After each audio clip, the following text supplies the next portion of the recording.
Taiwan से पंगा लेना चीन को पड़ेगा भारी। चीन के हो जाएंगे 3 टुकड़े। चीनी ड्रैगन की उड़ने लगी है नींद।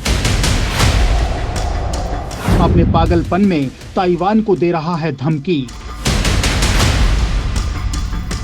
चीन की अपनी ही नीति पड़ेगी उस पर भारी। दोस्तों, चीनी ड्रैगन जिसने पूरी दुनिया की नाक में दम कर रखा है, अपनी हरकतों के कारण जो अपने पड़ोसी देशों के लिए हमेशा सिरदर्द बना रहता है, आज वही चीन आज खुद टेंशन में है। उसकी रातों की नींद उड़ी हुई है, उसका सुकून चला गया है। चीन की इस हालत का कारण कोई शक्तिशाली देश नहीं बल्कि छोटा सा देश ताइवान है।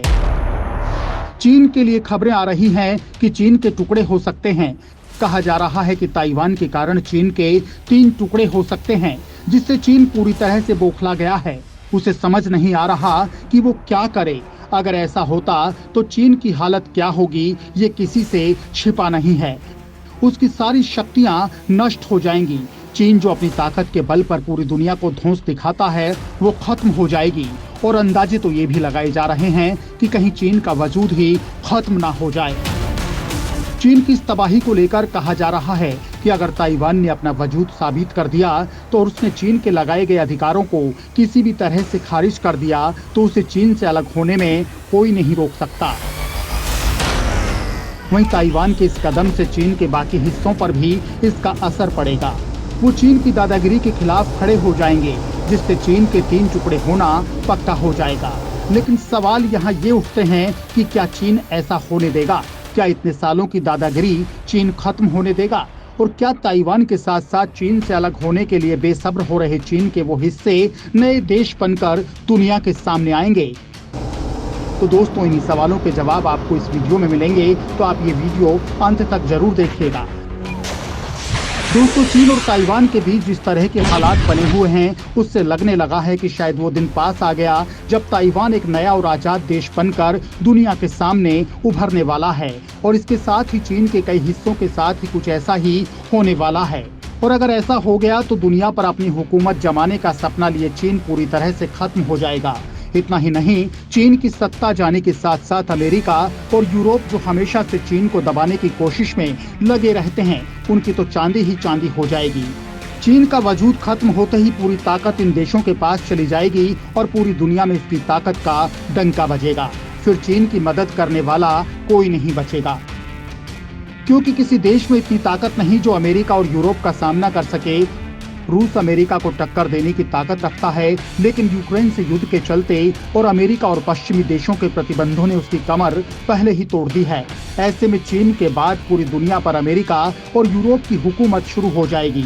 इतना ही नहीं, ताइवान को अब लगातार अमेरिका का साथ मिलता जा रहा है। इसी सपोर्ट के चलते ताइवान चीन को ललकार भी रहा है। वहीं अगर दोनों देश साथ रहे तो अमेरिका ताइवान की कंपनी TSMC जो पूरी दुनिया के लिए सेमीकंडक्टर चिप बनाने का काम करती है, जिसकी पूरी दुनिया में 92% की भागीदारी है, वो पूरी तरह से अमेरिका के कंट्रोल में आ जाएगी। और अगर ऐसा हो गया तो इलेक्ट्रॉनिक मार्केट में अमेरिका का पूरी तरह से राज हो जाएगा। इसके साथ ही IT सेक्टर में अमेरिका का कब्जा हो जाएगा और इसी डर से चीन का पागलपन बढ़ता जा रहा है। ताइवान को लेकर चीन में पागलों की तरह खुमार है और इस पर कब्जा करने के लिए कई बार सेना की ताकत की भी धौंस दिखा चुका है। अब ताइवान चीन के लिए बहुत बड़ी मजबूरी बन गया है। दोस्तों, ताइवान चीन को उसके होने के वजूद के लिए हमेशा से एहसास करता रहा है। ताइवान के लिए उसकी पहचान काफी अहम है।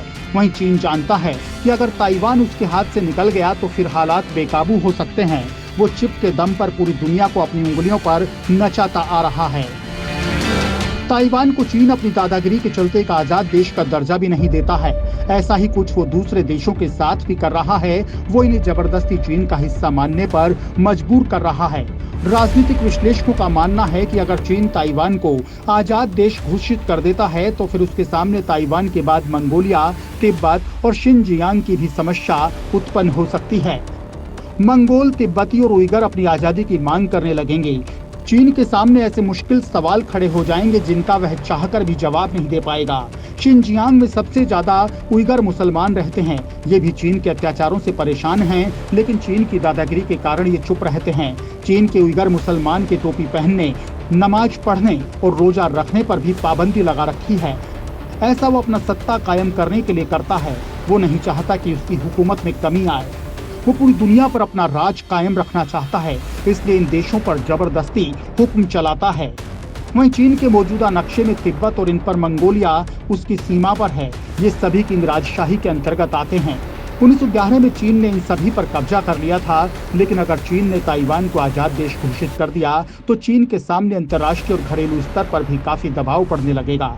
ताइवान को लेकर अभी सिर्फ मांगें बाहर से ही उठती हैं, लेकिन अगर ऐसी समस्या देश के अंदर उत्पन्न होती है तो उसके लिए उस स्थिति को संभालना काफी मुश्किल हो जाएगा। इसके साथ वे दूसरे देश भी सवाल उठाने लगेंगे जिनकी सीमाओं पर चीन ने कब्जा कर रखा है। ऐसे में अगर चीन इन सभी सीमाओं पर अपना दावा छोड़ देता है तो फिर इन पर मंगोलिया, तिब्बत या फिर शिनजियांग में रह रही हान आबादी का क्या होगा। हम आपको बता दें कि चीन की कुल आबादी का 92% हान जाति के लोग रहते हैं और ताइवान में 98% हान हैं।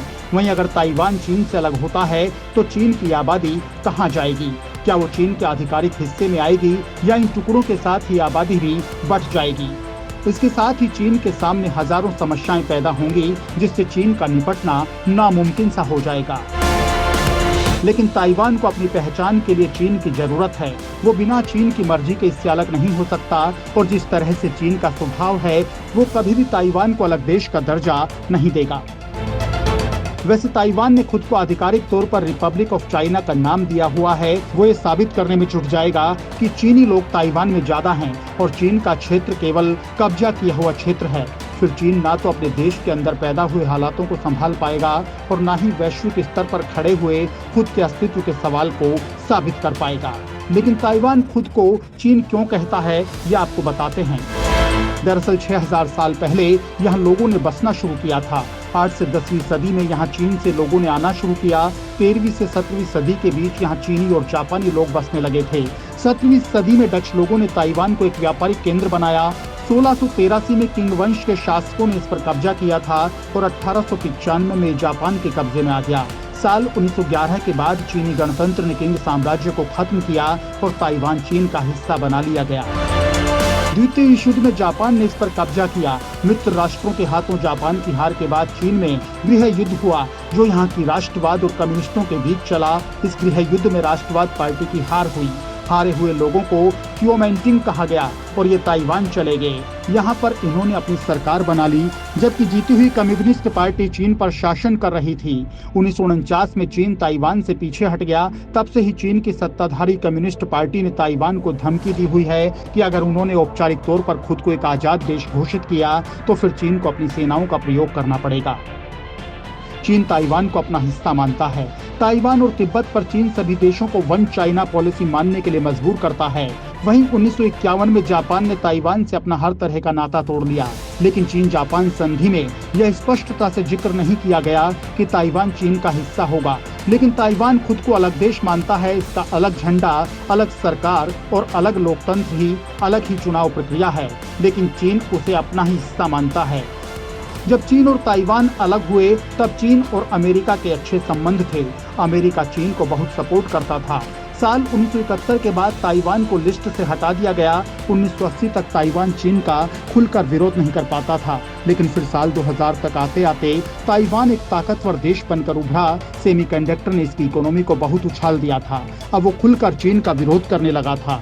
वहीं दूसरी तरफ चीन और अमेरिका के बीच भी अनबन होने लगी थी। अब अमेरिका भी यही चाहने लगा था कि ताइवान चीन से अलग हो जाए, ताकि चीन को ताइवान पर हुकूमत खत्म होने से सेमीकंडक्टर चिप के मामले में उसकी मनमानी रुक जाए। वहीं अमेरिका ने ताइवान की मदद के लिए बड़े बड़े वॉरशिप और फाइटर जेट इसकी सीमा पर तैनात कर दिए हैं, जिससे चीन को पता चल जाए कि ताइवान अकेला नहीं है, उसे अमेरिका का पूरा सपोर्ट है। ताइवान और चीन को लेकर विदेश नीति के जानकारों का कहना है कि चीन को समझदारी से काम लेना होगा। उसे ताइवान के साथ आए मतभेदों को कम करने की जरूरत है। वहीं अगर ताइवान चीन से अलग हो गया तो चीन के टुकड़े हो जाएंगे, उसकी हार हो जाएगी, चीन पूरी तरह से बर्बाद हो जाएगा। इसके पड़ोसी देश बढ़ जाएंगे, वो भी ऐसे जो इसके खिलाफ हैं। ये कहना गलत नहीं होगा कि चीन की अपनी ही नीति उस पर भारी पड़ती जा रही है। पिछले कई सालों में दुनिया भर के कई देश चीन के रवैये से परेशान हो चुके हैं। लोग उसकी दबंग नीति के खिलाफ होते जा रहे हैं। अगर चीन ने अपनी मनमानी नहीं छोड़ी तो उसका अंत नजदीक है।